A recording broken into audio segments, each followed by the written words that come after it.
Assalamualaikum warahmatullahi wabarakatuh. Salam Malaysia Madani dan salam ukhuwah buat seluruh pecinta buku. Tumbuh melata si pohon duku, serat buahnya di tepi dahlia. Mencari permata di celah buku, membina pribadi berakhlak mulia. Saya Hanis Anissa Faiha binti Yusairi dari SMK Seri Paka. Kod sekolah saya ialah TEA 1040. Pada hari ini, saya di sini bukan sekadar ingin berbicara, namun ingin membawa hadirin semua menyelami sejarah yang hampir tertimbus oleh debu masa. Buku yang menjadi pilihan hati saya ini berjudul Tun Saban, Pengasas Hulu Perak, Persejarahan dan Kelestarian Warisan. Naskah agung ini merupakan hasil karya tokoh akademik tersohor iaitu Profesor Jelani Harun yang diterbitkan oleh penerbit USM pada tahun 2022. Buku ini bukan penulisan biasa. Buku ini telah menerima 10 anugerah berprestij di anugerah Mapin KPT ke-14. Buku ini juga turut menerima anugerah Buku Umum Terbaik Kelestarian Warisan di anugerah Buku Negara pada tahun 2023.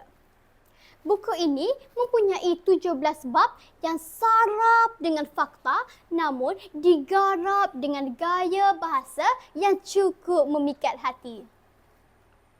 Buku ini mempunyai 189 halaman yang benar-benar menghidupkan semula aura kegemilangan pada abad ke-16.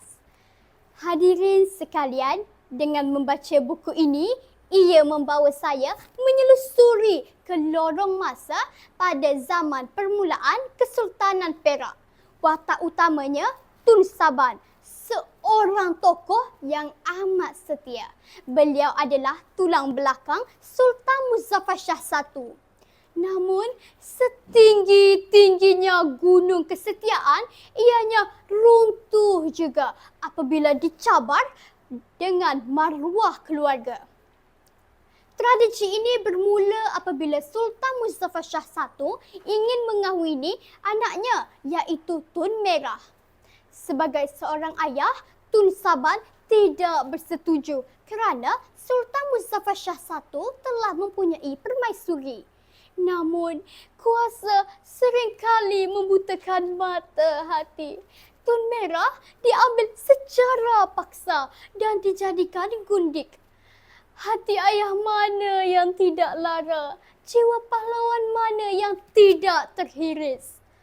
Api kemarahan Tun Saban mula menyala hingga mencetuskan peperangan saudara yang amat dahsyat. Klimaks penceritaan ini membawa kita ke Kuala Temong di mana Tun Saban akhirnya tewas di tangan Megat Terawih.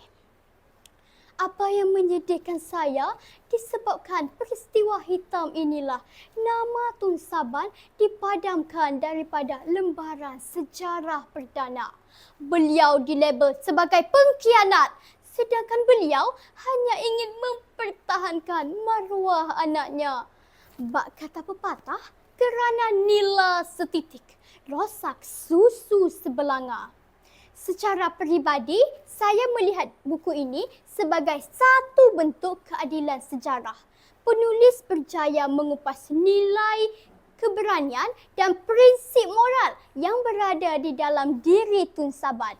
Beliau mengajar kita bahawa kita haruslah benar, kita haruslah berani, walaupun harganya adalah nyawa dan reputasi.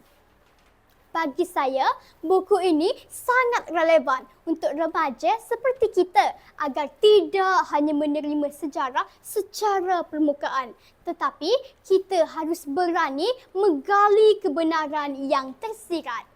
Mungkin ada rakan-rakan tertanya-tanya, sukar atau mahalkah untuk memiliki khazanah ini? Tidak, hadirin sekalian. Dengan dunia digital, segalanya di hujung jari. Saya memperoleh buku ini secara dalam talian dengan harga RM50 sahaja. Satu pelaburan yang amat kecil nilainya dibanding dengan nilai ilmu yang saya peroleh. Sebelum mengundur diri, izinkan saya memberi sedikit pesanan.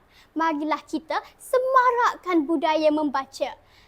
Menjadi bangsa yang berfikir dan berjiwa besar.